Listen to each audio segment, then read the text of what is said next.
Hey everyone, Jackie here, and welcome back to the Women Kickballs YouTube channel. And for those of you who are new here, so glad that you decided to join today's video. So super excited to have you here. So with Women Kickballs, I wear two hats. One as an independent sports journalist, as I'm in the media covering the NWSL and the US Women's national team. And then the other hat is that I actually produce media and content for clients in the soccer industry. So I work with broadcasters, nonprofits, other content creators, and so many other things as well. So with being a one-woman show, it's really fun and exciting being your own boss, but also it's really challenging when it comes to freelance work because it's all up to you. And so I get a lot of messages of people wanting to know how I got started in my career and what to do, and they want advice. And while I love getting those messages, I'm just not able to help and respond to every single person. And so that's one of the reasons why I created this YouTube channel, is to be a resource for you as well. And so I want to provide free soccer coverage and also just advice and resources as well.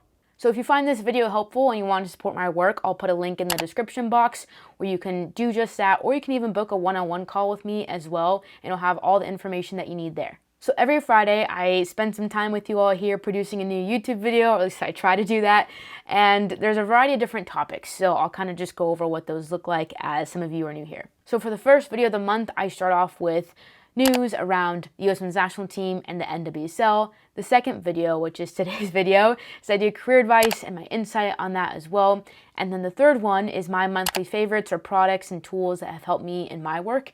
And then the fourth video is a vlog recap of what I've done that month. So in today's video, I want to talk to you about one of the most important things that is just so simple, because it's a universal concept, but this skill is very important. It has been such a game changer in my work. And like I said, this skill is so universal and is really important to every aspect of life, not just being a journalist. And so being that I studied journalism and communication for, over 5 years, I literally had several classes just on this topic alone. And the more I started really thinking about it and incorporating this skill into my work, it really just did so much for me. And it really allowed me to be better in the type of work that I produce, because when it comes to the media and shaping the coverage around that, it really comes down to this simple topic, which is asking good questions. Questions are so important because it allows you to not just build trust with your subject, but it's how you get information. And so it's really important to be able to know how to go about asking good questions. And also, I'm going to share with you some examples of good questions versus bad questions. So from my experience of asking questions, and then also being on the other side where people ask me questions for podcasts or article features, I've boiled this skill down to 5 simple components that go into asking good questions. So I'll go over these 5 components and what they mean, and then I'll show you how you can apply them into your own everyday aspect or even just your work as well. So the first component is thinking about your messaging, or in the PR world, we call this, what are your talking points? And so when you think about your question, try to think about what information do you want your interview subject to be talking about? Do you want them to be talking about what this loss meant to them? Do you want to get their thoughts on their opinion on that red card, or do you want to know how they're excited for the future of the game? Whatever it is, try to think about what is your end goal when it comes to that message. And this is important and something that I often think about, because in my mind as a multimedia journalist, I'm not just thinking of questions, but I'm really formulating my questions to translate into good audio pieces, good video, and then of course you pull from those, and then you can even use them in quotes in your articles or graphics on social media, different things like that. So you want to kind of think of a scope of what that message is and why it's important. So the second component is context, or slash framing, as I like to call it. So when you think of asking a question, do you need to frame it to be able to provide context in that so that your question makes sense? Or is it fine on its own? And when it comes to context, you also want to make sure that you know the context of your question. So for example, I was in a press conference, and this year with the NWSL, we have the Challenge Cup and the regular season that were happening in the same time frame. And I heard a journalist ask an athlete about just where they were at in terms of results. And the way the journalist had asked a question was something along the lines of, you've lost the past 5 games, so what are you learning? And the athlete looked at him and said, I don't believe that stat is right, but, and then went on to ask the question, but she kind of called him out in that, and yes, gave a little bit of attitude, because I would have been annoyed by, well, if someone was saying something that potentially wasn't true. However, I believe that he was asking his question in terms of their Challenge Cup results and their regular season, whereas the athlete was probably just thinking about the regular season and not that combination. So again, be thorough in your questions, and if you need to provide context or frame it, make sure you're really clarifying that, because you don't want someone, an athlete or a coach, calling you out when it comes to questions, just because, maybe you do have that stat right, but again, it's important to really be thorough as you're communicating that, so that way your subject can know what you're talking about as well. The third thing that I want to talk about is length. This is so important and something that I think gets overlooked so much, but keep your question as short as possible and just keep it to the point as well. I always believe that less is more, and so when I'm actually thinking about my questions, what I'll do is I'll either write them out by hand on my notebook or in my phone on my notes app. I'm typing out my question, and I always think about how can I make this question as short as possible so that way I'm not rambling on. And I personally just like to write out my questions. It helps me out a lot, and I usually tend to think of my questions on the spot unless I'm working on a feature piece for an athlete or something like that. But try to revise your question. And I usually do that about 2 to 3 times, where I revise my question to really refine it and make sure that it's at a good length and it's to the point, because you don't want to be rambling and you don't want to be that person that just doesn't know what they're talking about either. So make sure you're focusing on the length of your question. Next thing I want to talk about is simplicity. This may, again, sound simple, but don't ask more than one question at a time. I cannot tell you, this is one of my biggest pet peeves, how many times I witness this where people ask like 3 or 4 questions within the same sentence. And this is just not good because, 1, it's overwhelming to your subject, and 2, they usually don't remember all the questions that you're asking because there's so many of them.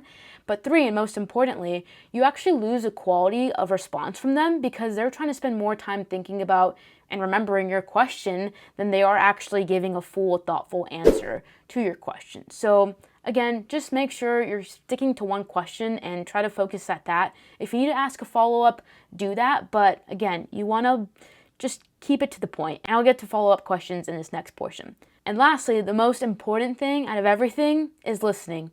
Listening is the most valuable thing that you can do as a journalist or someone asking questions. And one of the reasons why this is the most important thing out of everything is actually because when you listen, you're actually able to then really focus on what your subject is saying, and you can actually take away little bits and pieces that maybe you didn't look at before, but it's from their response. And so their response can actually help you to form your next question as well. I've done this a lot where when I listen to something and I ask a follow-up question, it's usually focused on a very particular thing that they said. And it also shows your subject too that you're listening. You're not just tuning everything out. You're not focusing on your phone or whatever it is. And so when I actually ask questions, in general, when I'm in press conferences, I'll usually live tweet responses. But when I ask a question, I don't live tweet that response. I want to stay focused and present with my subject. So I actually put my phone down and I just stand there and I just listen, and I really focus on if I need to ask them a follow-up question or not. And people don't mind follow-up questions, but make sure it's a good follow-up question. Don't just say, something that's not good or whatever. So now we're going to get into looking at examples of these components that I've talked about, because again, although I've explained them, I think having good examples and just kind of real life experience in this would be helpful. So here's some examples of this. So here's an example of a question that I often see, and that is, what are your thoughts on the game? And I think that question is so boring because when you ask this question to an athlete or a coach, oftentimes they're going to give you a game analysis and step-by-step of what they did or didn't do versus an overall scope or some emotional, response or whatever it is that you're looking for. Asking what are your thoughts on the game is too broad, and so you really want to try to focus in your question to a particular thing. So here's an example of how you can revise that question to make it better. So you can say, although the team created some really good opportunities on goal, this now marks your 3rd consecutive loss. So what are some of the lessons that you're taking away from this result? So with this example, I also wanted to show another aspect of how I ask questions is that I always try to be respectful. So particularly when it comes to losses, coaches and athletes are really upset and just don't want to talk. Doing media interviews is the last thing that they want to do. So to not offend anyone and make sure that I'm still being respectful, again, I put this, although the team created some really good opportunities on goals, to show that I recognize that their efforts are there. I also frame it by saying this now marks your 3rd consecutive loss. So I provide that context just to make sure that they know I'm looking at the bigger picture versus this one game. And then here's the meat of my question, which is, what are some of the lessons that you're taking away from this result? Because I particularly want to focus on how have these losses shaped where they're going to be going into the next game. So here's another example that I literally pulled from a situation that I was once in on a Zoom call. In this setting, it was a player that was retiring, and of course, everyone's trying to ask this player questions, and yeah, it was just a lot. But here's the example of a question that I heard. With this being the final game of your career, what is going through your mind and what's next for you in your career? It's kind of a lot, and actually there was more questions tagged on to that, but I'll just keep it at that. And so I asked this question, and I actually made this player cry because they got so emotional thinking about it. But my question was simple, and actually someone else had asked this when they were asking the 3 or 4 questions in the same sentence, but because it was too many questions in one sentence, it was a lot. Whereas when I focused and dwindled it down to this simple aspect, I actually then got that emotion out of that player. So here's what I asked. As you stepped off the field today, what did this game mean to you as you think about your future? It's pretty straight to the point and simple because they can either talk about what this game meant and or their future if they want to. And so with this, I just made the question simple versus asking them so many back-to-back things that then made it overwhelming. So again, simplicity is always key. All right, so here's a final example for you because I cannot stand it when people make statements that they try to ask us questions, but it just comes off as being disrespectful. And then the athlete or coach doesn't want to talk to you because you just said something really dumb when you made a statement versus asking a question. So here's an example of something I heard. So you didn't play your best today, would you say that? Asking a question that's more so of a statement isn't good because you're already kind of coming off as like your opinion in the question. And if an athlete knows that they didn't play good, they don't need someone to tell them like, hey, you didn't play good, right? That just doesn't help at all. So a way that you can actually frame that in a better scenario would be, what are some of the main challenges that the team faced in today's loss? Because when you break it down to that, it's really showing that you're being specific about, hey, what are the challenges?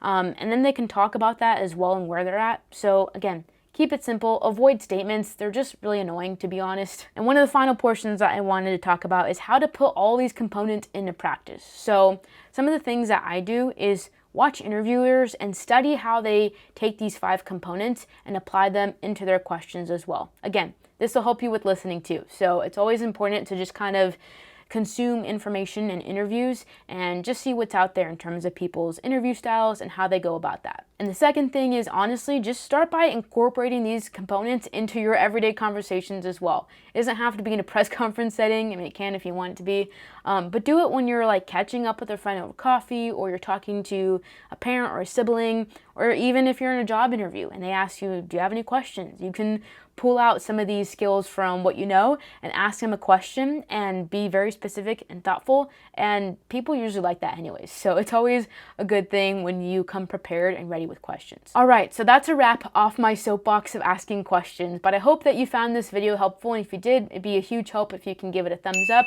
or even subscribe to the YouTube channel. And additionally, if you want to stay connected through social media, you can check out my platforms right here. And sometimes I even post videos of when I ask questions in a press conference. So that's another way you can get some cool information and clips there. So thanks so much for tuning in. Hope you all have a good weekend watching some good soccer, and looking forward to seeing you back here next week.